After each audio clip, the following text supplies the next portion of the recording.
Oh, they're Facebooking, so they're not. Got it. This Okay. meeting is being live streamed. Got it. So in a second it'll be live. So if you want to mute or something. And then I'm gonna go to Muted. Oh, they're Facebooking, so they're not. Got it. This Okay. meeting is being live streamed. Got it. So in a second it'll be live. So get out of that screen. And now I'm gonna go, let me just stop sharing for a second. Now I'm gonna go to Facebook. Come on.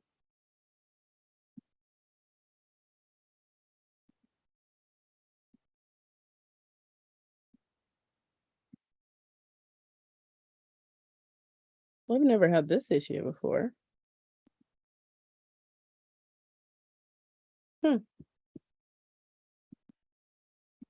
Live on YouTube. Hi. My goodness.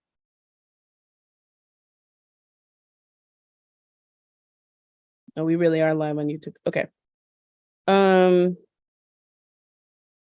It is not letting me stream to multiple sources, which I've never had it do this to me before, but that's okay because I will also record and then post it to Facebook later today.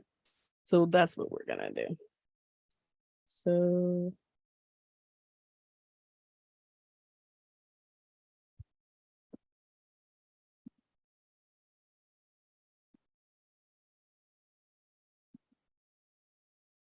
welcome everybody. I'm super excited to have Theda Saniford with us today.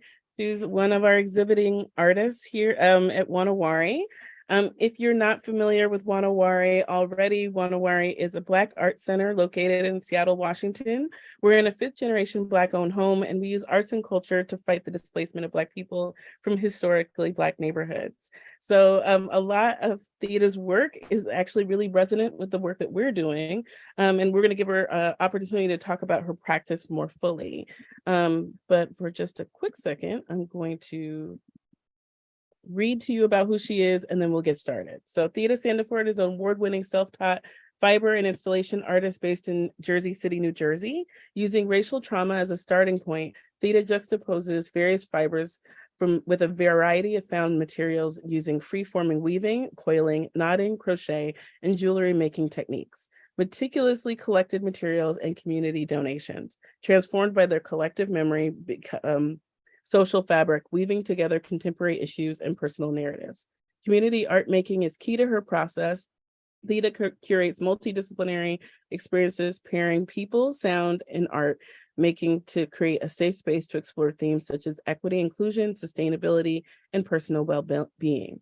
Theda has been shown extensively nationwide, including Expo Chicago, Untitled Art Fair, Spring Break Art Show, Governor's Island, New York, Jersey Arts Annual, and American Contemporary Craft, National Juried Exhibition, and Theda received the Excellent in Fibers 6 and Fiber 7 or 8 from Fiber Art Now, and the 2020 Jersey City Arts Visual Artist Award, the 2021 Fellowship in Craft from the New Jersey State Council on the Arts, and the 2022 Jersey City Arts Council Individual Artist Fellowship.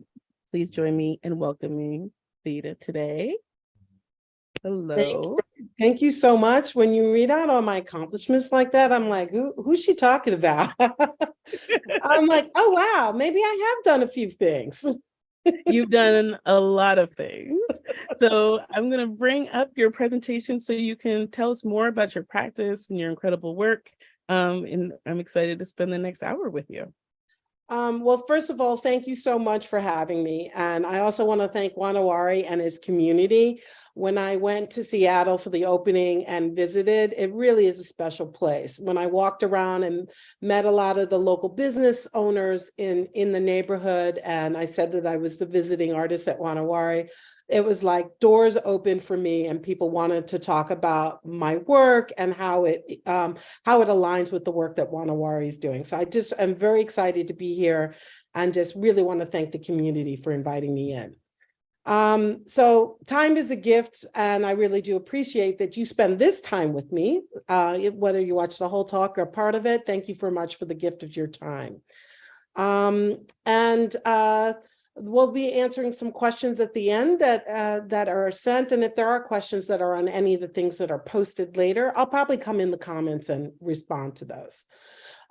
So I just wanted to say, sometimes some people take offense to the conversation about implicit bias, and this is okay. Because bringing awareness to the conversation and these types of conversations and the actions that make us uncomfortable, that's what this Free Your Mind project is all about. And so this is a safe space, and there will be no questions that are out of bounds. So feel free to drop those in the chat when you're actually watching this video, if you go back and watch it later. So now that these ground rules are established, I'm going to talk a little bit about my background and some of my inspiration. So we'll go to the next slide. So like was said before, I am a self-taught artist, but I don't really think myself as being self-taught, but more of educated through life experience, and experience that is traditionally thought of as women's work, sort of paired with imagination. And then I also received a very diverse artistic diet. As a child, I was exposed to old masters and modernists. My parents collected African art and antiques, and they had a passion for Picasso, Dali, Marc Chagall, Frank Lloyd Wright. And my mom and I would drive all over the Northeast and look at Frank Lloyd Wright houses whenever they came on the market, just to look at. And so I learned at a young age to truly look and see, not just look, but really see what's there. And I was encouraged to share how art made me feel. And I use these as skills as part of my art practice today. All right, we'll go to the next slide. So my formal art education really took place in museums. My mom would drop my sister and I off at museums whenever she had errands to run. That was our babysitter. So this is the era of the latchkey kid. And so instead of being locked up at home, my mom would just drop me off at museums. And we used to go to SUNY Purchase, the Newburgh Museum, all the time. And I vividly recall interacting with Red Groom's installations each summer. And I'm still obsessed with Red Groom's till this day. Also, I had Tutankhamun fever and would visit the Met's Egyptian collection repeatedly, and I still do. As a child, I would roam the halls looking and allowing my imagination to run wild. And all while attempting to avoid the guards that would be following me and my sister. Next slide. So while I didn't have a name for it at the time, these moments of joy, like exploring the museum, and intersect with my earliest encounters with implicit and explicit bias. See, the guards' unspoken eyeballs, they would raise their eyeballs and communicate that me and my sister, did not belong and could be ejected from the premises at any time. Sometimes we would tag along with school groups to blend in just to avoid being detected and kicked out of the museum. And on more than one occasion, we were actually kicked out, particularly at the Met, for being unaccompanied by an adult. Next slide. So when that would happen in the city, the next best thing was riding the subway. And for me, that was as much fun as museums, maybe even better, because when I rode the trains, we would escape. And we would always felt like we belonged because we'd end up in a new neighborhood and we would be looking at the art that was on the trains. So we were very much into tags and throw ups, the straight ledgers, pieces, burners, whole car graffiti. All of this exploded on the subway through the 70s and into the early in mid 80s, when the clean train movement began and started to see fewer and fewer full train graffiti cars. So for me, this was a sad loss. And yet it was also a win at the same time, because graffiti started to spin over from the trains onto the streets and into galleries, basically legitimizing the art form. So for me, I grew up watching and riding these trains and seeing all the old school big graffiti artists come of age. Next slide.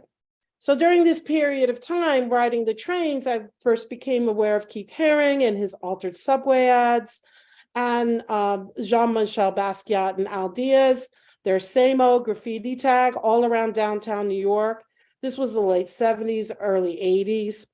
And the tag would often be accompanied with these little sort of poetic and satirical phrases, mainly spray painted on the streets. And I would always wonder, who is, I used to think it was Samo, but it was, again, Samo, but it's Samo. And Basquiat later repurposed many of these sayings into his paintings, but to see these in the earliest forms of graffiti as a child made its impression on me. And really, I was really taken with the power of the words and the power of text.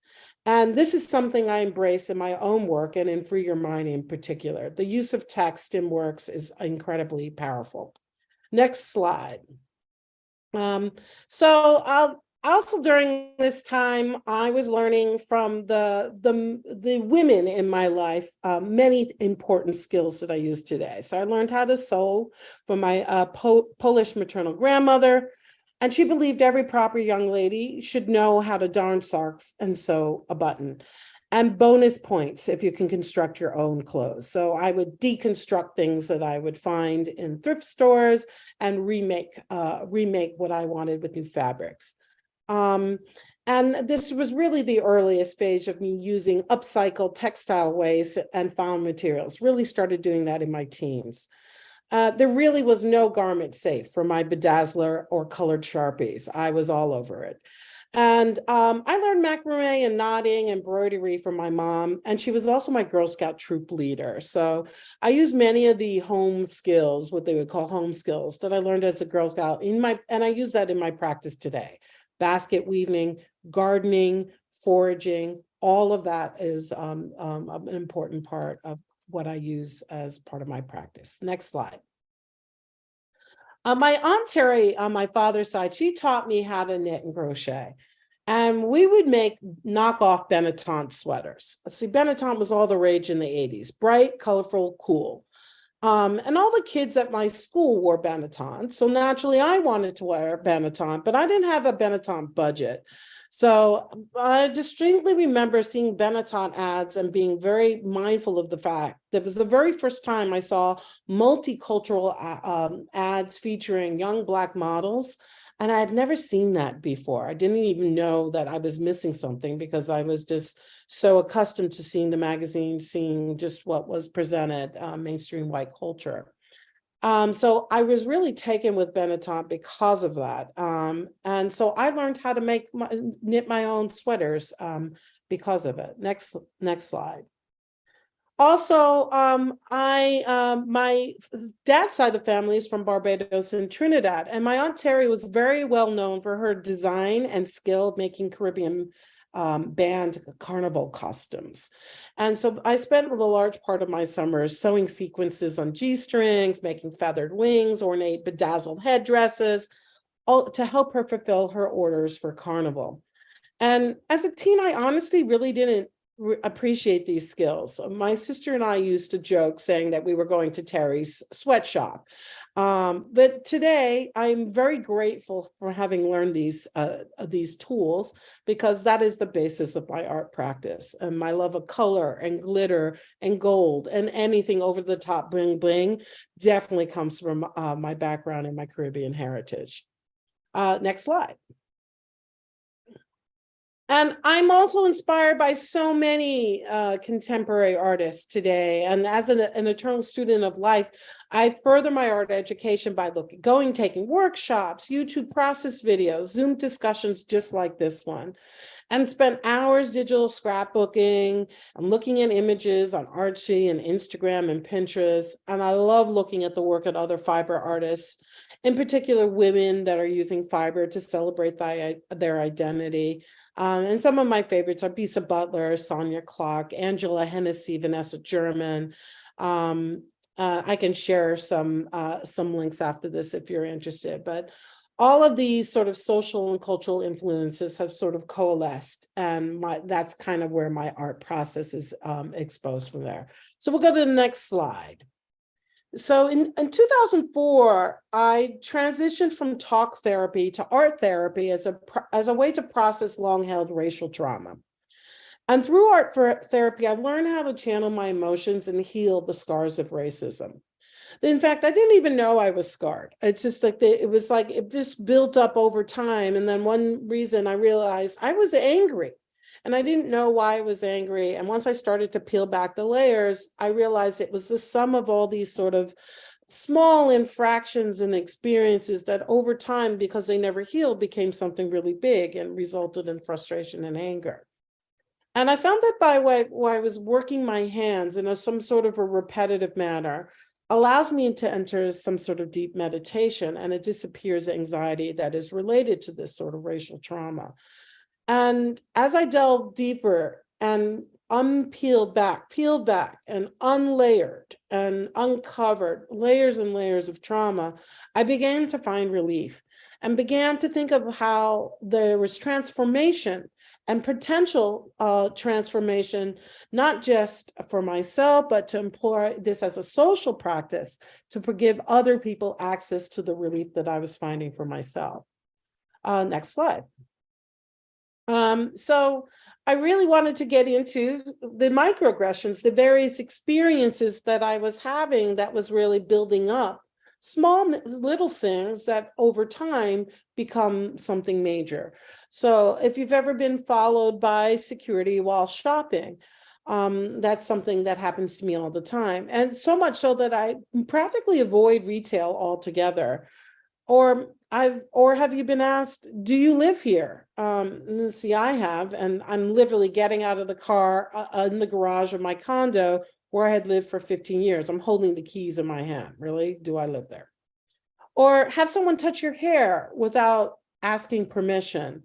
That happens all the time to me. Random people have been touching my hair since I was a teen riding the trains in the city. These are all microaggressions, and all these interactions do pile up for someone who is different like me. Next slide. So they feel like mosquito bites. And when one mosquito bite is not the underworld, but bites upon bites upon bites, it really makes me want to scratch my skin raw. And the weight of these interactions underpins very real consequences, stress and anger, frustration, ultimately feelings of powerlessness and invisibility. And the impact on me is a sense of self-doubt and the expectation of failure. And asking me to validate myself in my own garage, to prove I belong, sends a message that I'm not welcome. Frankly, all these interactions sap my spiritual energy, and I only feel as if I'm a shell of myself. And I often feel powerless to confront these subtle acts of bias. I just sometimes, if I speak up and defend myself, I face the consequence of being labeled an angry Black woman just for speaking up. So sometimes silence is preferable. But then I have to live with this layer that I'm sort of ingested and carrying on. And so we've all seen on social media, like how if you answer invasive questions, like if you don't answer invasive questions in the right way, it could lead to dire consequences, interactions with the police or other persons of authority that you're just expected to acquiesce. And so we see these sort of interactions on social media all the time with everyone walking around with cameras in their phones. Each time I watch one of those videos, it's as if I'm experiencing that trauma from the experience, my own personal experiences of that. And that adds on, piles on. On to the next slide. So I started to make work in this series called I Am My Hair in response to people touching my hair on the subway without asking permission. And again, it not only, obviously, it's an invasion of your personal space, but it makes me feel like an animal or chattel on display.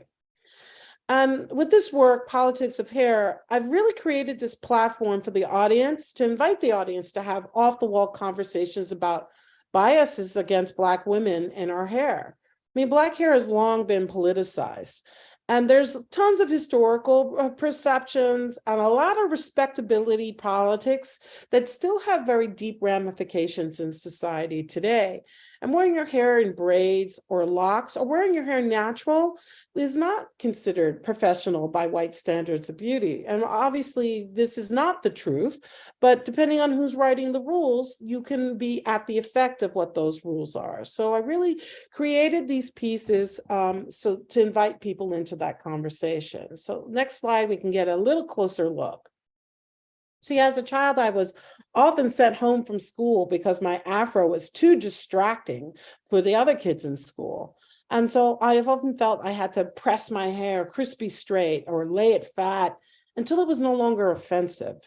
Also, that I can be heard in meetings at work when I was in my corporate job. These soft sculptures are designed to visually intense the viewer to touch, while their placement within a white box gallery is a reminder not to touch. And see, the irony of this brings me great joy. So the ropes are the allegory for my hair story. All of these works were done in workshop with other people and finished off in my studio. So while creating the works with the other people and making the ropes with other people, I'm having this conversation while touching the hair. And each person working together is infusing their essence into the work. And so there's something really exciting with me, for me about that. And those are some of the earliest ways that I was working with other people to incorporate other people in their stories and print their DNA into the work. Next slide. So after touching my hair, you are so articulate, or some sort of variation of this canon shows up in my daily life. See, saying someone you are so articulate presumes that I'm incapable of intellectual conversation. Being told I'm well-spoken kind of comes off as a backhanded compliment, and it carries problematic connotations that is unusual for someone like me to be intelligent. So in this weaving, every single piece of yarn is representative of a conversation where I was acknowledged for being articulate over the course of 1 year. So there are literally hundreds of conversations that are reflected in this piece. And so the techniques I used here are twining and basic weave and knotting. And the weaving is displayed on a DIY loom as if the work is still in progress. And some version of this conversation, you are so articulate, continues to this day. You'll see multiple ribbons on the Free Your Mind net about this, because it can show up as "you speak so white," or how did you figure that out for yourself? There's lots of different variations on this particular theme. And this is a major topic of conversation that comes up around me with microaggressions. Next slide. See, as a child, I wanted to take ballet, and I imagined wearing a tiara and prancing about in a frilly tutu. But my dancing dreams were cut short when the dance teacher looked at me and told me that my body type was better suited for jazz and tap. And she said that my skin tone would not match the point shoes. So don't get me wrong, I love jazz and tap, but I do still regret never getting those point shoes, never having the chance. So I made this work in tribute to the Black ballerinas that are breaking barriers in American classical ballet right now. Women such as Janet Collin, who broke color barriers in the 1950s as the first African-American prima ballerina, and of course the celebrated Misty Copeland, and Ebony Williams, who is a hip-hop ballerina who was in the Single Ladies video with Beyonce. There's the hiplet ballerinas that combine hip hop dance and classical ballet out of Chicago. All of this is inspiring to me, all these young women that are just breaking down this barrier. So this is in tribute to them. I also, on to the next slide, wanted to talk about racial gaslighting. So you see, this hides in plain sight in pretty much everyday interactions. And it subtly shifts the blame and the dialogue onto the racial topic at hand. Instead of me talking about this topic, like, hey, this thing is, this has loaded connotations related to race, it shifts the blame onto me, the accuser. So it forces me to question and reassess my own response to the racism rather than the racism itself. So this type of racial gaslighting happens all the time. You're being overly dramatic. Are you sure that was about race? I'm sure he or she didn't mean it like that. And it really, you have to look at yourself and then question, wait, was how I feeling actually wrong? Was I wrong? And what was also important to look at that, it's feeling like being gaslighted is, it's real. And some of the times, yes, your initial reaction, yes, you are reacting to something that actually happened there. This particular piece, Blackity Black Blanket, came together kind of in a moment of serendipity, where I took a break from fixing the zip ties and draped the blanket onto the chaise in my studio. And see, that's where I used to lay and read. But when I put that blanket of zip ties, it looked like a bed of nails.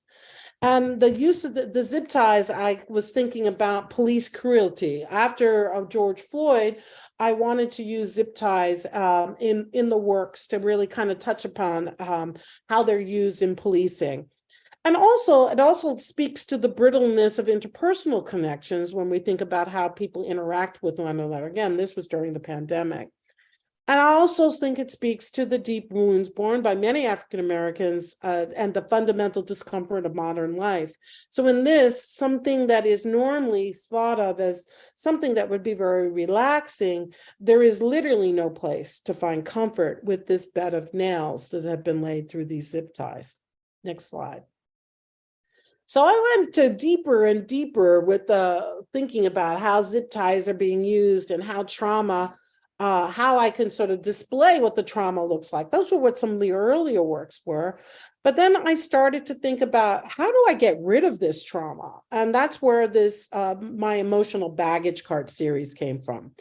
And these are vessels for racial trauma. So there are 3 works at Wanawari right now that are speaking to this. And those specific works are about the Middle Passage and speak directly to the mid-Atlantic slave trade and sort of the ongoing sort of colonialism and conversation that exists even still there when you're thinking about chattel slavery and how the trade system was set up and just really how people were just brought here against their will. So if you think of that as the earliest days, we're still on this one. So I really started thinking about the emotional baggage carts as a way to separate myself from these daily experiences and to free myself from these constraints. And they're designed to draw you in, to spark your curiosity and ask you to look within and recognize any emotional baggage you yourself might be carrying. The setting behind this particular cart on the screen is Home Depot. And the mansplaining I experience pretty much every time I go to Home Depot. See, I use a lot of found materials. So Home Depot is my art store. And one of 2 things usually happen. I'm either completely ignored, yet another microaggression, or not willing to find anyone willing to help me, or I mansplained about the materials in the store, like, oh, spray painting, you need to have the temperature be a certain amount, or, oh, rope, well, the tensile strength. And I'm like, yes, I know what the tensile strength of paracord is, or how I should be using the things. And sometimes I'm learning something new, but oftentimes I never asked for these things. When I want to have information, I can't find anyone to give it to me. So when I saw this Home Depot shopping cart abandoned in my neighborhood, I knew exactly what I had to do. There are now more than 30 emotional baggage carts in this series. So on to the next slide. I just want to talk very briefly about because people often ask, how did the pandemic change you? And I know changed things for pretty much everybody. But for me, when I couldn't travel and there was no commuting and I had limited social interactions, this actually turned out to be a blessing for me. I was able to really go inside and do a lot of self-work, really do on a lot of unpacking of some of this trauma and dispose of it through some of the works that I was creating. And while social distancing was a thing, people stopped touching my hair without asking first. This was an unexpected pandemic perk. And meanwhile, while I'm sequestered at home, like all of us were, my consumption of social media really increased. And the algorithms were working overtime and serving up videos of innocent Black people dying on film, everything from George Floyd and Ahmaud Arbery, Tyree Nichols, the roll call still growing to this very day. Or I see videos of Karens and Kens using their entitlement as a weapon against persons of colors. And all of these things started to weigh really heavily upon my mental health, much more so than before, because you couldn't get away from it. Your only sort of access to the world really was through social media at this time, or at least for me it was. And so all this collective grief surrounding this, and then when you add the BLM protests, it really made me rethink the subtle way I was communicating my protest message through my earlier works that I shared with you, and really drove me to amp up the volume. And that's really when I started to lean much more into social practice and started to develop Free Your Mind, and really thinking about it as a means for healing, not just for myself, but for other people. So we're going to go to the next slide. So Free Your Mind, which is currently at Wanawari, you're invited to collect and expose and release any personal narratives around the microaggressions you have experienced.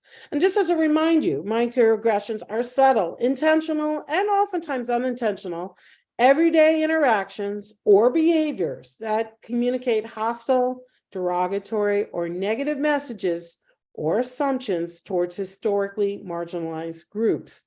So participants interacting with Free Your Mind are invited to write their story about a microaggression they've experienced on a ribbon, and then tie this ribbon to the net to release the story from their personal narrative. Next slide.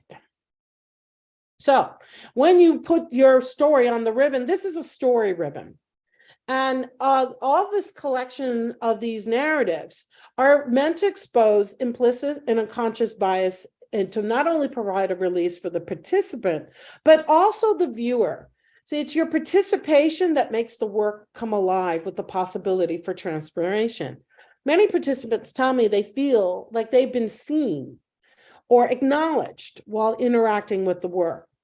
I've even had families tell me that they had resolved hidden generational trauma all out of their participation in the conversation with this work.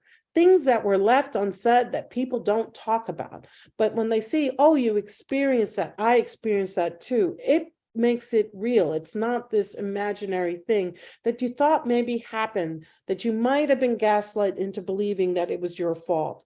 It is not. Sometimes people see statements they may themselves have even made without realizing their impact on others. Next slide. So this is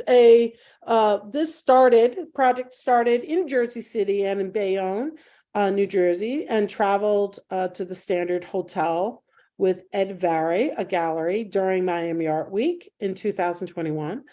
And it was at Governor's Island for 6 months last year. And it traveled to Indianapolis for the Butter Fair. And it just finished up, wrapping up at the Saniford Art Center in Auburn, New York, literally this week. And it's currently at Wanawari. It's going to the Mid-Atlantic Fiber Conference in Millersville, Pennsylvania, and the Krasel Art Center in St. Joseph, Michigan. So it is getting around. What I've noticed is each of the different places that it goes, there's different stories that come up on the different ribbons. And all of that is very interesting to me when I start processing what is showing up there. And certain conversations that are centered in certain neighborhoods are really unique. And there's a common theme among the biases that are collected in the story ribbons. And so we're going to talk about some of those common themes that I'm seeing. So next slide. You are pretty for a Black girl. Is that your real hair? You are so well spoken. You speak English so well. You sound white when you talk. Did you come up with that all by yourself? How did you learn to be so articulate? Next slide. So many biases and actions are based on prejudice against a person or a group of people when compared to others. These biases are usually based on our prior attitudes, first impressions, or socially constructed stereotypes. That's what racism is. That's what racism is built upon, socially constructed stereotypes. So most of us are aware of explicit bias. You can look at that and say, hey, that's wrong. That's not how to act. But traditionally, these include sexism, racism, sexual orientation issues, ageism. And to change, it's really important to understand why that bias is there and to overcome it by learning from others. Your interaction with others is what is the access to change. Staying insulated does not. That's an echo chamber. Interaction and learning from others. And making an attempt to create positive interactions with people different from yourself, that is the catalyst for change. Next slide. Other microaggressions. We are all born in America with equal opportunity. You are one of the good ones. How can I tell if it's Black art, if it's abstract? You are a white male. Nothing bad has ever happened to you. Let's see, even those conversations come up. These are all stories that have been collected through on the nets in the past. Next slide. So implicit bias is an unconscious bias. This flavor of bias. It refers to attitudes and beliefs that occur outside of your conscious awareness and control. And we don't realize we're doing this, myself included. A lot of times people they don't believe what they said or did was harmful. But sometimes these are the very moments that show up the most on the more than 5,000 ribbons that have been collected so far. You will have a funny accent. Being told that, you may not even realize that you're hurting someone's feelings in a way. On to the next slide. There's no way you're fire department of New York. You're a woman. You lost weight. You look good now. You are useless. You don't know anything. Wow, your children are so well behaved. Next slide. So these implicit biases are often done unintentionally and often only seen by the person who is aware of these biases. You might be on the receiving end, the only one that's realizing that this is a bias. Explicit bias, on the other hand, are the bias you are aware of on the conscious level. Implicit biases can become explicit biases based on how you take action. This occurs when you are consciously aware of the prejudices and beliefs you possess, but do nothing to subvert that. Choosing to act on or against these beliefs in your conscious mind. That's the path. Next slide. You don't look Jewish. You are too skinny. Eat a burger. What are you? You have such glossy brown hair. But you're Italian. Aren't Italians greaseballs, right? All sorts of conversations coming up on these nets. Next slide. So in reality, really no one is truly without some bias. See, people are meaning-making machines. And at any one moment, our brains are absorbing and interpreting millions of bits of information about our surroundings. And we create meaning from these data points without consciously realizing what we're doing. This often means we're making assumptions about other people. And understanding bias allows us to recognize ourselves. Our biases might be cultural or nurtured by how we were raised.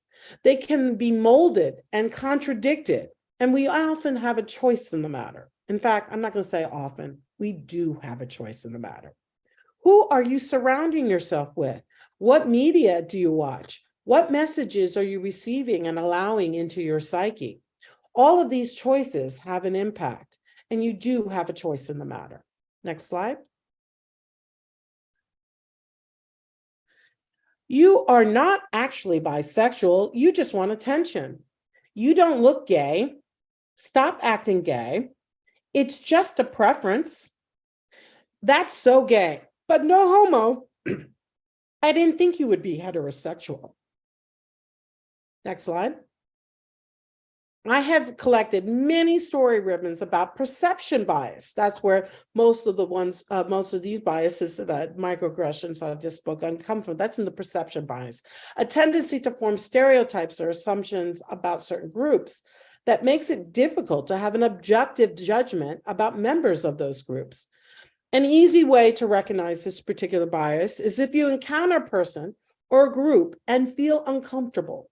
worried, unsure, or uneasy. This is a perception bias.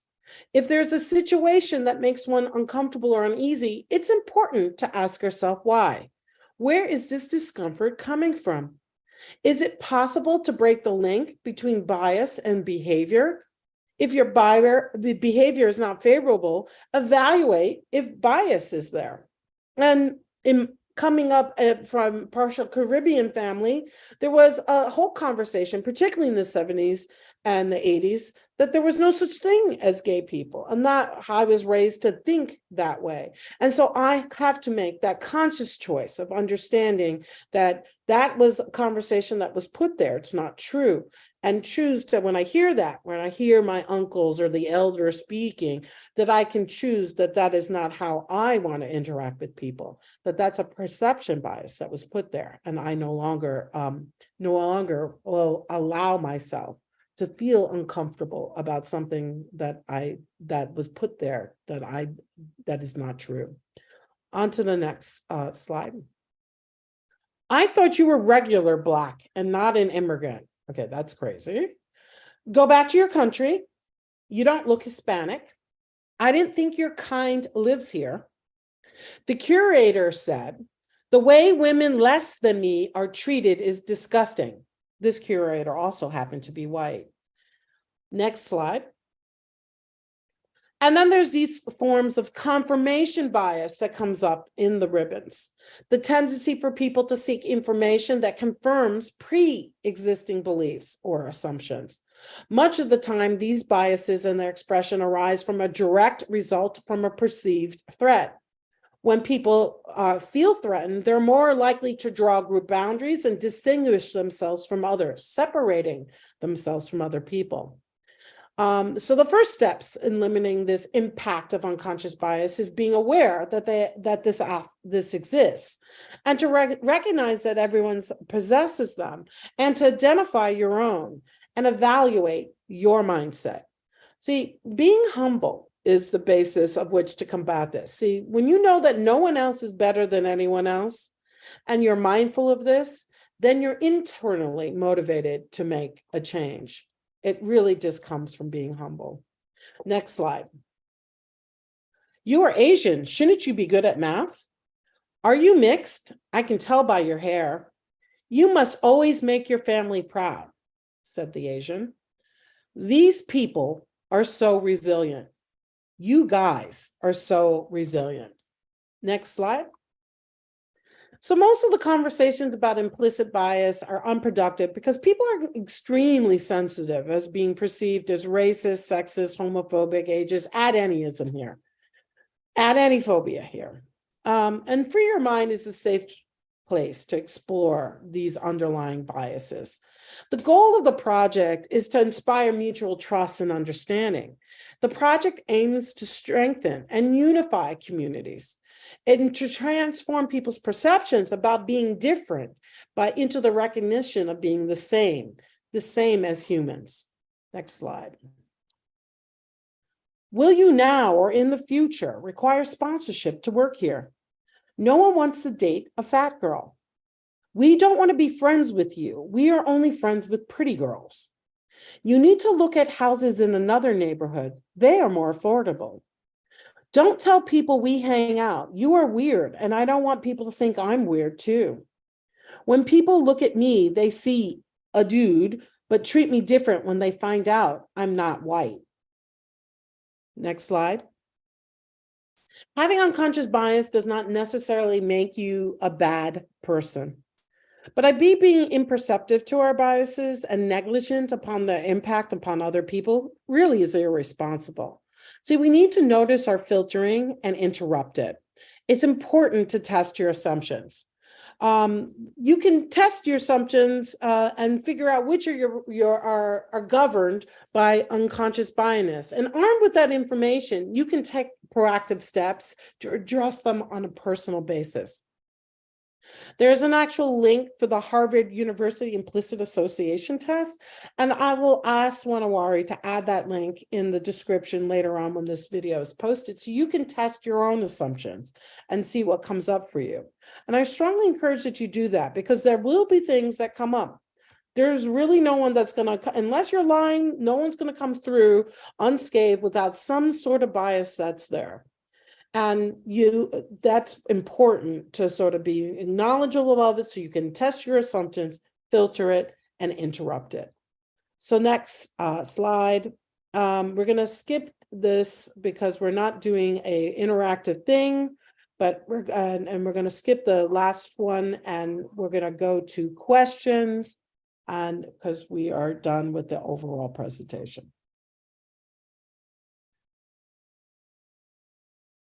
I'm back. One second. Welcome back. I was checking YouTube, no questions there, but I have lots. So, or questions and comments and observations.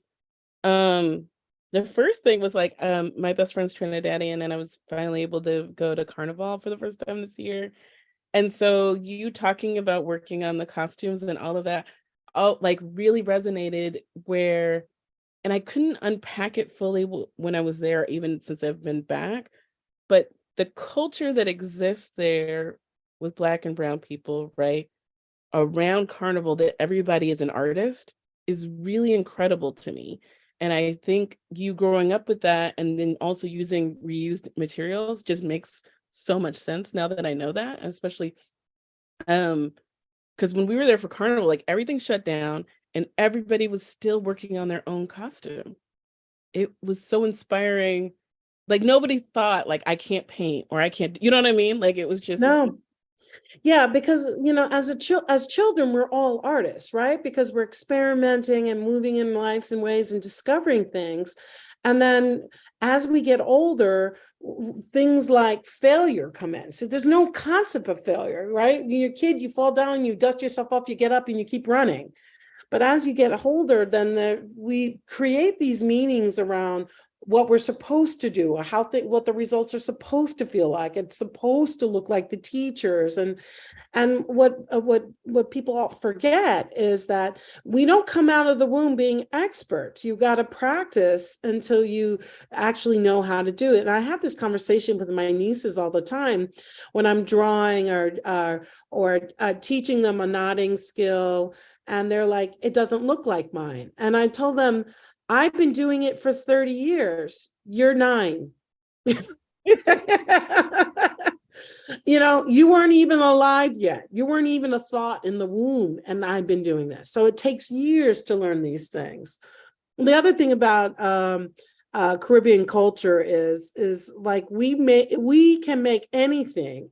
We're like the original MacGyvers, so whatever materials are available, there's multiple uses for it, and nothing goes to waste. So for me, it was perfectly normal to see bottle caps or pick up stones that had holes in them and shells and bottle caps to make holes in them and make necklaces from them, or make garland that we would decorate our tree with, or to make wind chimes or sun catchers, or some sort of way to, like,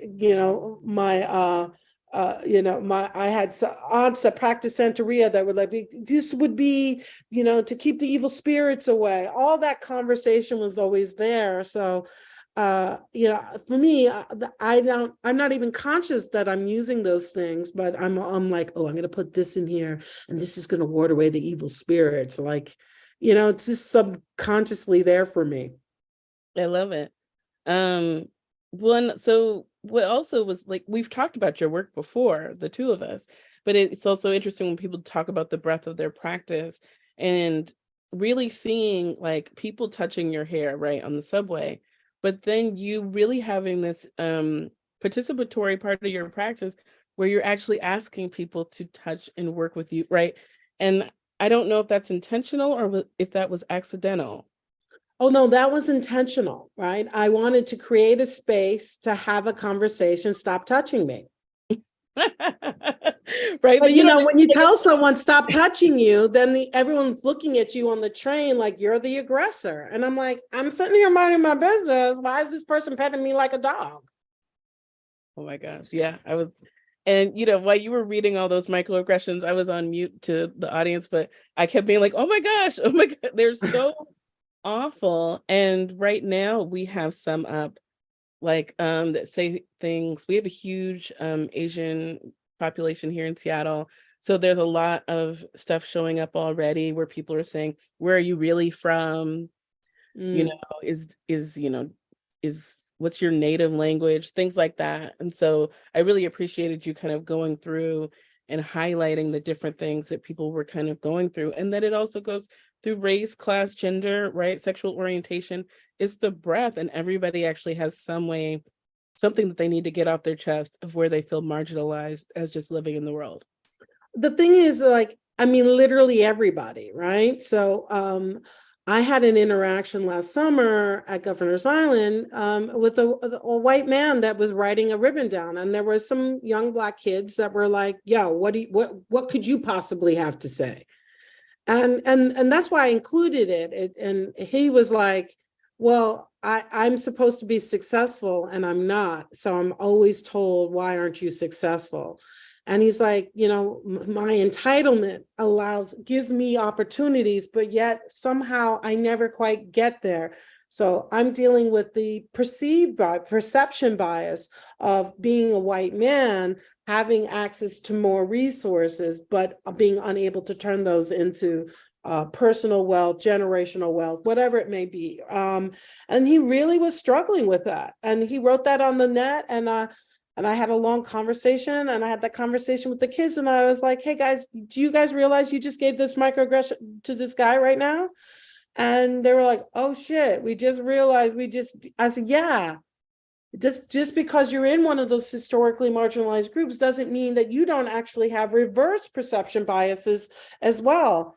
And I was like, so this thing is like everybody's impacted by it. And for me, I've been so much more educated because there's things I didn't know, but particularly around LGBTQ plus community and the use of pronouns. I mean, I didn't come up in an era there. It was he, she. Yeah. Or they might say it, and that was not nice. So I'm learning. Oh yeah, we're all learning, right? And we're all on a continuum. I was trying to explain to somebody a couple of weeks ago that I was like, our jobs are to continuously be deprogramming ourselves.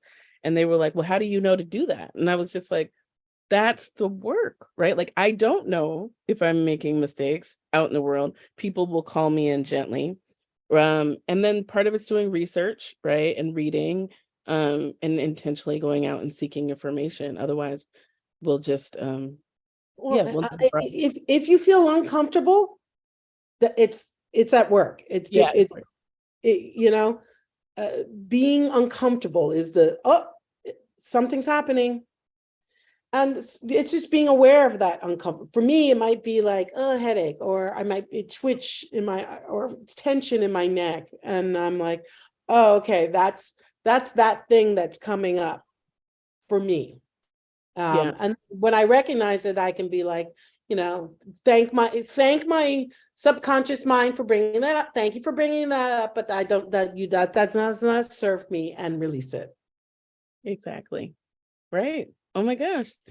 Well, and the last thing I wanted to say too was just you did a workshop with us a couple of weeks ago, and people were so engaged in the process.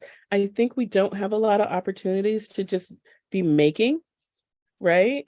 And I just want to see if like what you've noticed throughout your workshops throughout the country, with people kind of being able to use their hands and that. Well, I think, they're learning a practical skill that they can use or not use. They can take that skill and bring it into their own work. But oftentimes what people say is they get into a meditative state. Once they learn how to do it and realize how easy it is, right? Initially, when someone's learning something too, and particularly when you're dealing with adults, they want to get it right. and they need it to get it right, and it needs to be perfect. And I've actually learned a lot about different personality types based on how people interact with the rope. The really, really tight knotting, this is those are your type A's, and they need it to be perfect, and they're just gonna make sure it's perfect. And then you might see that over time, if they're sitting there an hour or longer, it gets looser and looser and looser. So it's very interesting to see how people interact and what they create and make. And I can see how their mental state changes over time. So if I'm going for something really loosey-goosey, you can see that, or you can see if I'm really stressed, it's really not, it's tightly knotted. And what's so interesting was when you look at those strands later and you see them, you can see how you literally can see how that whole thing kind of, if it takes me 5 minutes to make one of those strands, in that course of 5 minutes, I might just be fully stressed for the 5 minutes, or I might be stressed and then it loosens up over time. And so my goal is in making that work for me and myself is to get the stress out as quickly as possible so I can see the more relaxed aspect of the works. And I literally can look back, and if I did it, did one every hour of the day, you would literally be able to see how stressed I was that day. I love Yeah. it. Well, you can come and see Theda's work up until July 16th at Wanawari, but also go to her website. She's an incredible artist. I've been following her for a while. Thank you so much for joining us for today. And I'm going to end our